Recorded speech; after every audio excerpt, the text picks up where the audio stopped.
நெல் கொள்முதல் வந்து தாமதம் ஏற்பட்டு விட்டது இந்த அரசாங்கத்தில். அதனால எல்லாம் நெல்மணிகள்லாம் அப்படியே மூட்டையிலே விளைந்து போனதையெல்லாம் அந்த காட்சிப்படுத்தினதையெல்லாம் அவர் எடுத்து போட்டு சிஎம் இதெல்லாம் கண்டுக்கல அப்படின்னு எல்லாம் சொல்லியிருக்காரு. விவசாயிகள் உண்மையிலேயே துயரத்தில் தான் இருக்காங்க. ஏன் அவங்கள அழுக விட்டீங்க இந்த அரசாங்கம்? இந்த கேள்வியே முதல்ல தப்பு. நாங்கள் விவசாயி அழுக விடலை.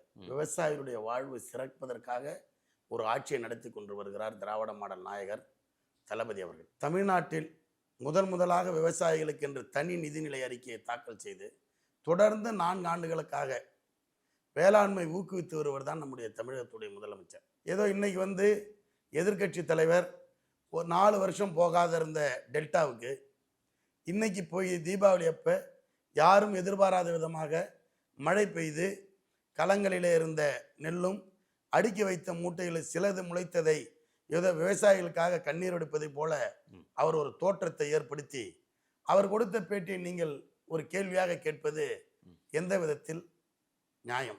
இல்ல, நெல் கொள்முதல் நிலையங்கள்லயே போய் அந்த மூட்டைகள்ல நெல் அப்படியே முளைச்சிருக்கிறத தான் எடுத்து காட்டியிருக்காரு. அதாவதுங்க, வேற எதுவும் புதுசா அவர் எதுவும் எல்லாம் ரெடி பண்ண ஒரு செட்டிங் மாதிரி இருக்கிற இடத்துல எல்லாம் போய் அப்படி பண்ணல. அதாவது அவரை நான் செட்டிங் பண்ணாருன்னே சொல்லலையே. அதாவது முதல்ல அவருடைய ஆட்சி காலமாக இருந்தாலும் அல்லது அவருடைய கட்சியினுடைய ஆட்சி காலம் 10 ஆண்டு காலத்தில் அக்டோபர் மாதம் 1ஆம் தேதி தான் டெல்டாவில் நெல் கொள்முதல் நிலையமே திறந்தாங்க. திமுக ஆட்சியில் எவ்வளவு திறக்கப்பட்டதுன்னு முதல்ல மக்களுக்கு தெரியும், டெல்டா மாவட்ட விவசாயிகளுக்கு தெரியும், உங்களுக்கே தெரியும். போதுமான நெல் கொள்முதல் நிலையங்கள் இல்லைன்றது தான் குற்றச்சாட்டு. இப்போ 1859 இன்றைய தேதி வரையில் திறக்கப்பட்டிருக்குது. இதே அக்டோபர் மாதம் 27ஆம் தேதி 2020 எத்தனை கொள்முதல் நிலையங்கள் திறக்கப்பட்டிருக்கிறது? எடப்பாடி பதில் சொல்வாரா? உணவுத்துறை அமைச்சர் காமராஜ் பதில் சொல்வாரா? போன வருஷம் போனாரா எடப்பாடி?